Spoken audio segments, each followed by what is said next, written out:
The Nun is a big step forward for the Conjuring series, giving the shared universe of horror movies its biggest opening weekend yet. The third franchise subseries after the Conjuring and Annabelle movies, The Nun works harder than any of its predecessors to make connections to the films that came before it.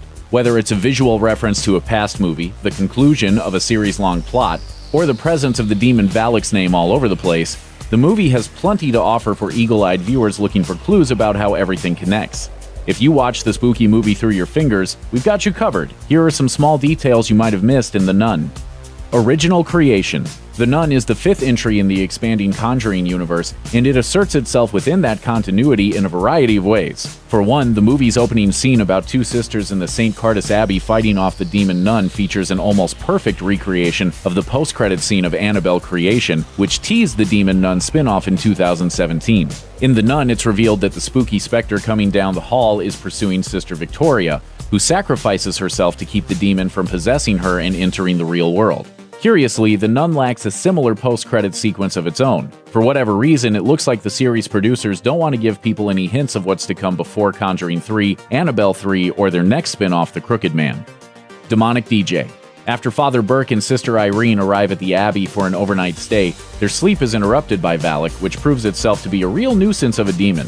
Instead of killing everyone immediately, the monster's first move is to wake Burke up in the middle of the night by blaring the Abbey radio with an on-the-nose song choice. Specifically, the radio that interrupts Burke's slumber is playing Joe Stafford's version of the tune You Belong to Me, which means exactly what it sounds like it means. Real subtle, Valak.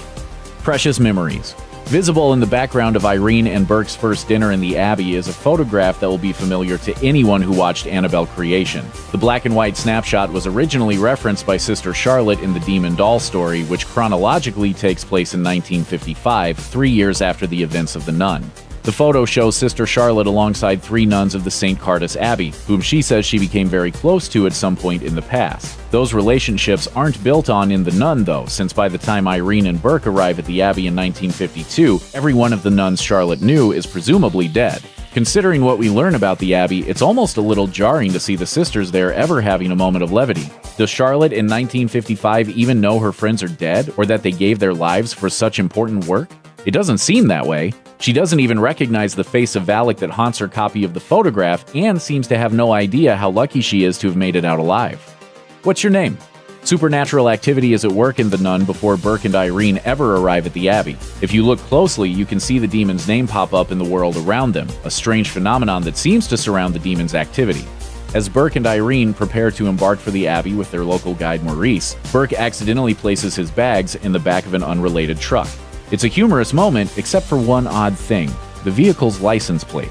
Aside from a few junk letters and numbers breaking up the sequence, the plate for the most part reads Valak. The demon's name can also be partially seen in Irene's introductory scene, spelled out backwards and vertically on the wall of her school classroom.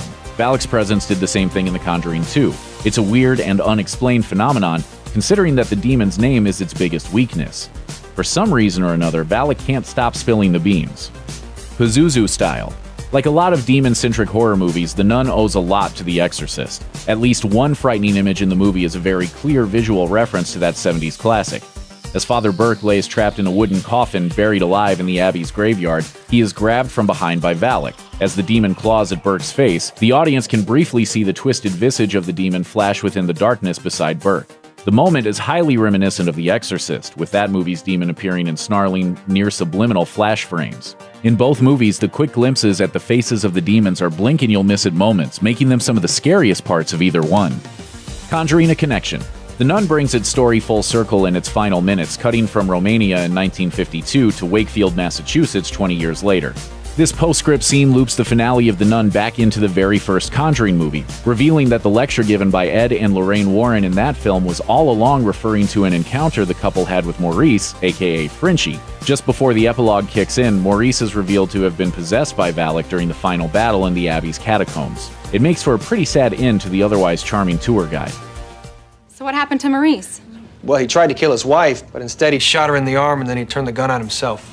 The ending of The Nun briefly recreates the Conjuring scene using brand new footage of the nun's Maurice, played by Jonas Bloquet, in place of the original actor. It's a moment that solidifies the nun's connection to the first two Conjuring movies, revealing that the Warrens' visions of the demon nun were implanted into them by their encounter with the possessed Maurice. What began in Romania in 1952 ultimately comes to an end in 1977 London, where the Warrens decisively banish Valak from the earthly realm. For now, at least.